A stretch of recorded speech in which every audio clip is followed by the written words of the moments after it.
Ladies and gentlemen, throwback Curtis Robertson here. It's Thursday, and you know what that means. It's time for another exciting episode of the Curtis Robertson Show here on YouTube and Spotify and Apple Music and anywhere else you want to get going here. So today the topic is going to be who's exposing the business. We have some stories about that, about who's to blame for any business exposures that may be happening. Who should we put the blame at? Who should we lay the blame at the feet at? Is it the old timers or the newer folks? Because that changes depending on who you ask. So we're gonna talk about that, but first, some updates from last week. Okay, so last week, what we were talking about was, and that's kind of cool having your own theme music. Everybody should get some. Last week, what we were talking about was sunglasses. So here I'm back in the Versace's, and we did last week's show in the Prime blenders, the gold ones from Coach Prime. But this week we've got another debut here. We promised to do that. So this week here we've got another pair of blenders that we're debuting. Okay, we'll take a look at these. See, it says blenders. Same thing. They come with these cool cases. This is not a paid advertisement, folks. This is just because they're cool. So we'll take the blenders out of the case here. Get rid of these Versace's for now. Stay over there. I hate that my Louis Vuittons broke because the theme music mentions them, and now I've got to get new theme music. But here, we're going to do that today. Whoa! Those look great. Those look great. And they're blue, and chain's got a little blue in it, and the bracelet does. So we'll do that. This is fantastic. Ooh, we can't play cards in these. Can't play cards in these. People will be able to see your hand. Throwback's going to Vegas in a couple weeks. Can't wear these at any of the casinos. Listen to that zipper. That's pretty cool. Yeah, so who's exposing the business? First, before we get to that, this weekend, so Friday, March 7th, 2025, I'll be at Action Packed Wrestling taking on Buggy Wright, damn right Buggy Wright, in singles competition. And then Saturday, March 8th, in Morganton at the Burke County Fairgrounds, it's going to be VSP, the reigning and defending NAWA Tag Team Champions. See, my belt's there. Mike Mon's got his with him. He's polishing it up right now. The VSP takes on the Wranglers in a return match from when we defeated them for the gold a couple of months ago. So get out to those if you're in the area and you're listening to this. I imagine those are the only people that are. Yeah, get out to one or both of those shows. If not, get out to a different show this weekend. There's lots of exciting independent wrestling around the Carolinas every weekend. There's shows everywhere. Get out to a show and enjoy yourself. But I was driving this morning. I was taking a baby throwback. I was taking Colin to school from the dentist. Okay, taking him to school from the dentist, and he says, "Hey, you remember that time you were at a show and George told the wrestlers not to get out of the ring, and they got out of the ring?" I said, "Yeah." He goes, "Did he yell at you?" I said, "Yeah, he did." So I'll tell that story. I don't know if I told you here before, but I'll tell it here now because it's a fun story. So we're at a show where it's like a church benefit that George was running for a church here. Either that or a food drive. I don't remember if it was to put a roof on the church or food drive or hurricane relief, or I'm not sure what the occasion was, but it was either bring a canned food, bring a can of food, some beans or something for entrance, or make a donation or something like that. One of those kind of shows. So I'm there. We're in the locker room, and then we're setting up the show. It's in the yard of the church. So we're set up in the grass. There's some gravel around. You've got a few steps to the church. You walk up a ramp. You're inside the worship part of the church, and then you cut through. There's a bathroom, and then you're outside again. That's the whole building, and I think you can go downstairs and get a hot dog. Um, so that's the whole place, and George is saying, "Hey, we got a new canvas here, um, so don't get out of the ring." And when we set the ring up, if you go to like any restaurant, like fast casual restaurant, they'll have like these big rugs, big carpeted things that they're like non-slip, so the wait staff doesn't slip as the floor gets wet. They're walking around and you can kind of wipe your feet off and keep your traction. So we had one or two of those big. They're heavy. I had to put it in place. It's probably 20, 30 pound thing. Like it's heavy for like a rug. Um, like heavier than a weighted blanket. And so that was there. Like you come down the ramp. There's the thing you walk on, and then after that, you can get in the ring. The ring steps are there. You get in the ring. So his instructions were, don't get out of the ring no matter what you do. So fine. And a part of that was to protect the canvas, I guess. Another part of that is probably philosophical. Hey, we took all the trouble to set this ring up. The ring is a stage for people. Everybody can see you from every vantage point in the ring. Why would you get out of the wrestling ring at a wrestling show? We went through all the trouble of bringing this ring here. So do your business in there. That's kind of the idea behind it. And whatever, I see both sides of that, but that's fine. So don't get out of the ring is easy instructions for me to follow. I don't like to get out of the ring anyway. I don't like to bump in the ring because it hurts, so bumping outside the ring is even worse. So I get that. Works for me. So we're not first. The first match, and I won't say who's. I'm not trying to embarrass people here. There is footage of this, but I don't think it'll ever be released. You'll have to petition the Carolina Historic Wrestling Archives to release this on a one-off basis. They've got the footage. I know they have the footage. I don't know if they'll ever release it or not. So talk to them. Make a pressure campaign to release footage. So I'm not saying who's in the match, but they had two tag teams, and they wrestled around for a minute or two, and almost immediately somebody like powders. So then George comes in the back and yells at everybody else that's in the back of the show about not getting out of the ring. I told you guys to get out of the ring. I'll stop the whole show. We were getting a real tongue lashing from George. Don't get out of my ring, goof. And side note, I was doing my George impressions last night because I always do George impressions because I love George and they're fun to do and everybody knows what I'm doing when I'm doing it. But it's starting to turn into a Yoda impression. So if you hear some of that, that's fine.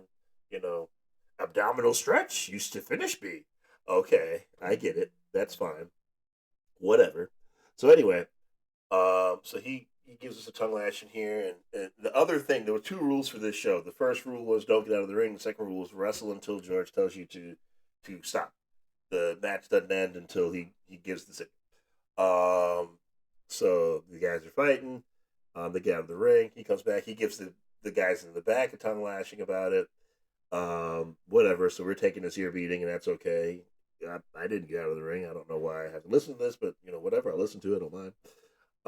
And he's saying, well, the guys keep looking over for me to tell them to take it home. I'm not going to take it home. I'm going to make them wrestle their way out of it. They've got to figure it out. They've got to figure out how to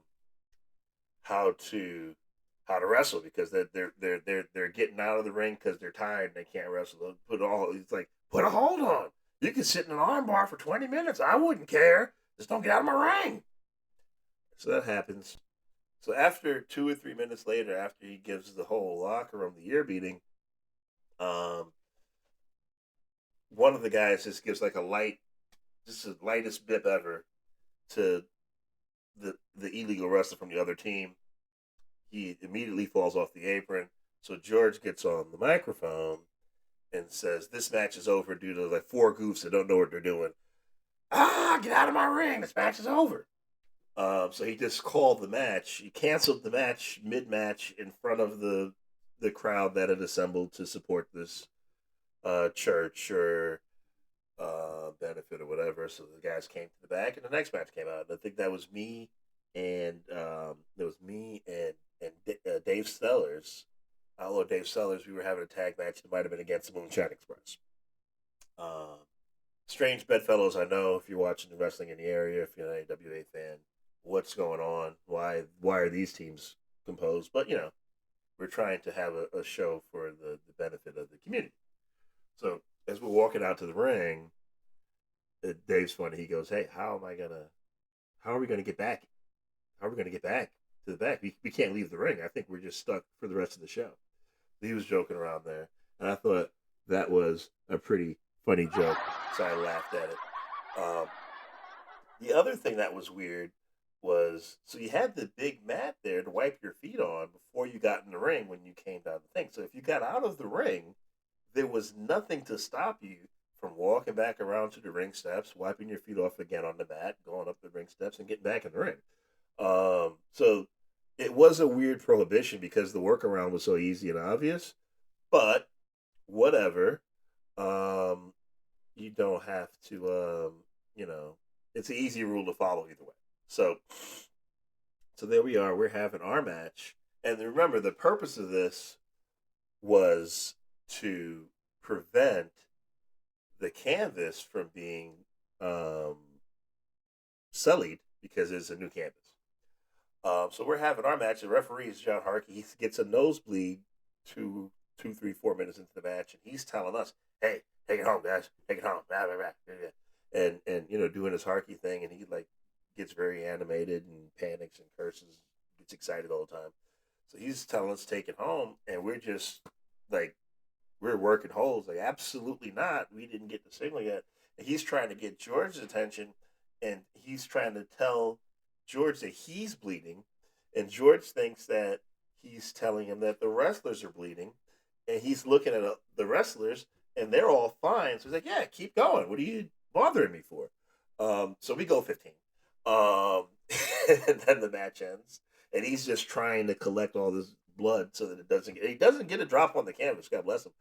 Um, but yeah, we probably made the match longer than it needed to be.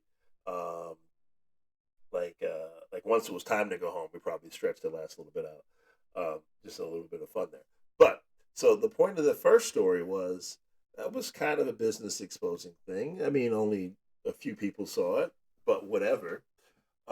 If you talk to the old timers, they'll say that the style that the modern folks wrestle with, um, where there's a lot of big moves and a lot of kickouts, so you're just doing more and more and more to your opponents with less and less, to show for it in terms of damage to the opponent because they're able to keep fighting. They'll say that that is exposing the business. The newer folks will say that, hey, calling off a match because the guys got out of the ring when you said not to and calling them all goofs in front of the fans on the microphone and telling them to come to the back is probably more business exposing than giving somebody a superplex into a Falcon Arrow or something. And that's kind of where the divide goes. So it reminds me of another story about another veteran that very fond of, love a lot, done a lot for me, showed me a lot of stuff. Black Cat Deion Johnson. So we're in Spartanburg. We're at a wrestling show in Spartanburg, and there's maybe 100 fans there, 120. This is back when it was they were really going pretty good weekly for a while, where you'd get triple digit crowds every week. I've been there when they've had hundreds of people. I've been there when they've had 8 people. So and all in between in the last 2 or 3 years. And that place has been going for 20 or 30 years, whatever. So they've had a lot of, peaks and valleys, ebbs and flows, whatever you want to call it, in terms of their attendance, the excitement, the quality of the product, good, bad. It's back on an upswing right now. Um, so whatever. So this is early wintertime last year, I want to say, wintertime or springtime, something like that.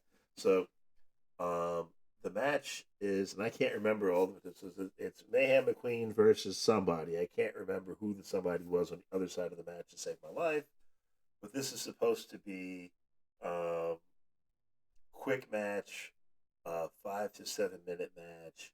Where the point of it is that um, Mayhem McQueen gets some early offense. It's exciting, get the crowd going, and then the opponent prevails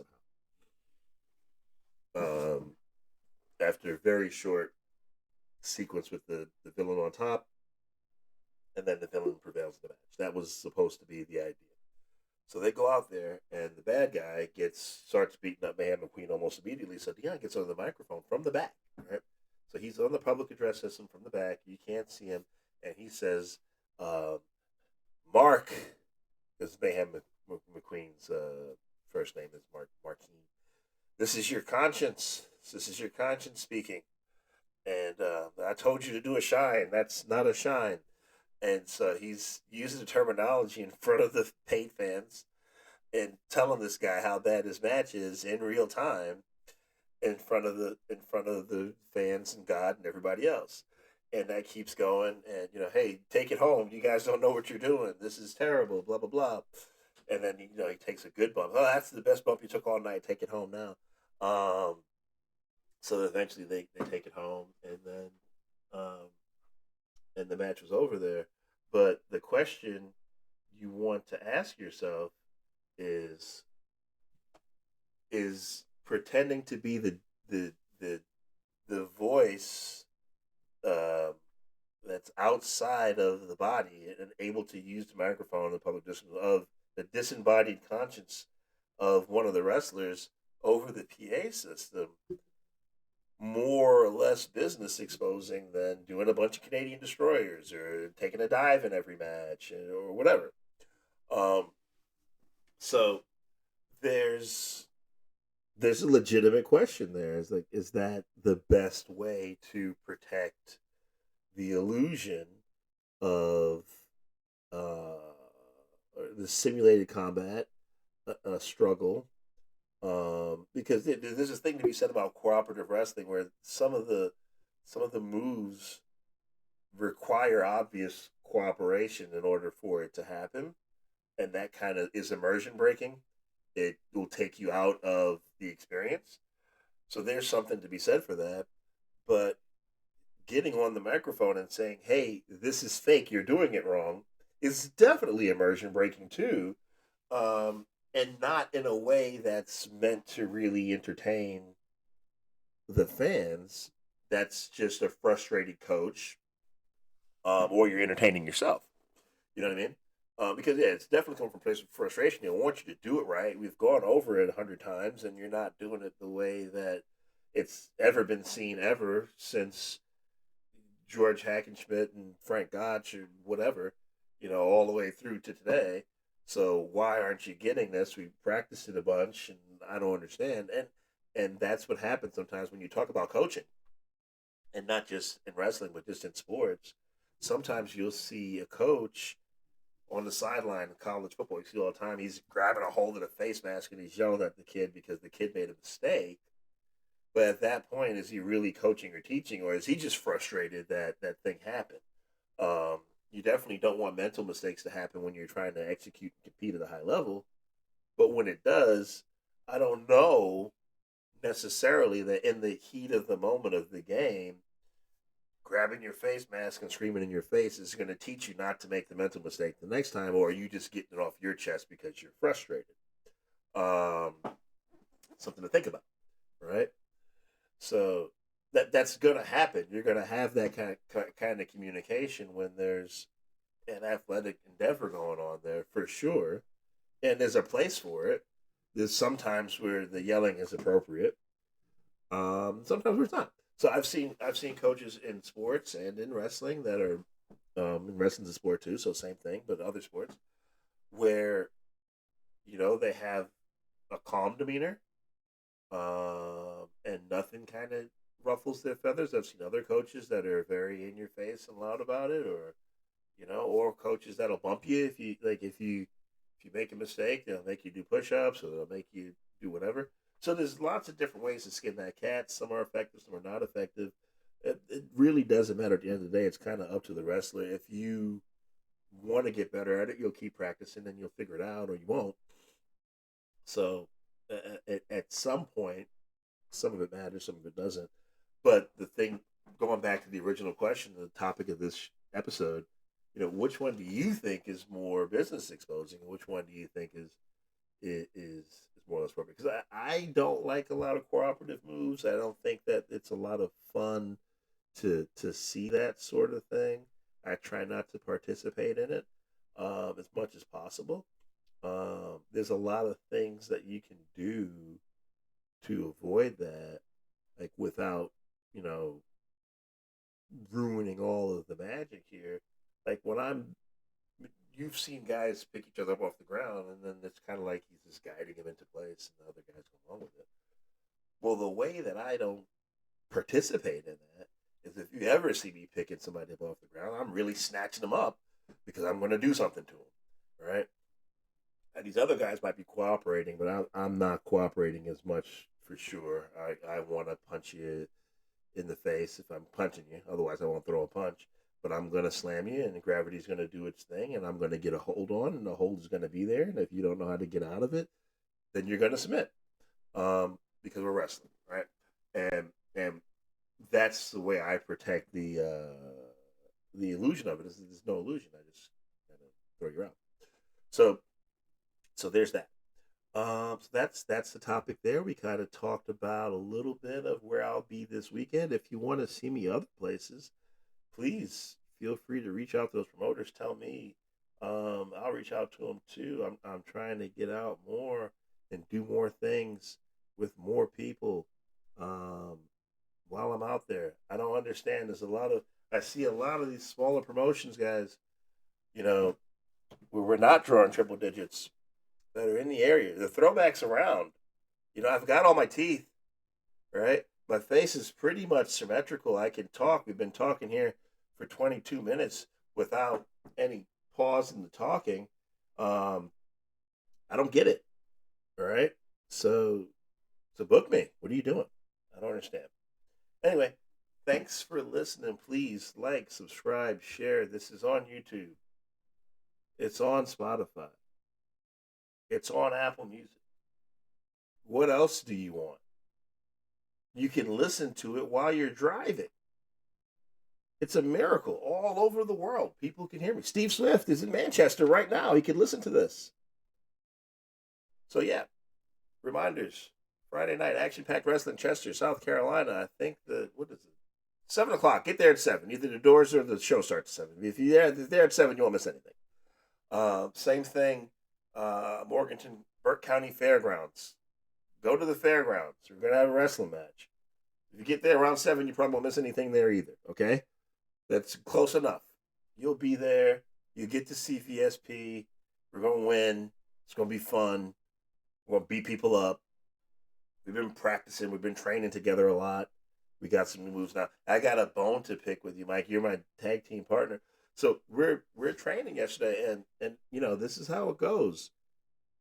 And we're just grappling, and it's supposed to be a nice grappling session. We're going to work on some holds. The next thing I know, I'm slammed through the mat by my tag team partner, and I'm like, "Hey, what the heck?" He's like, "Scout team. That's a move.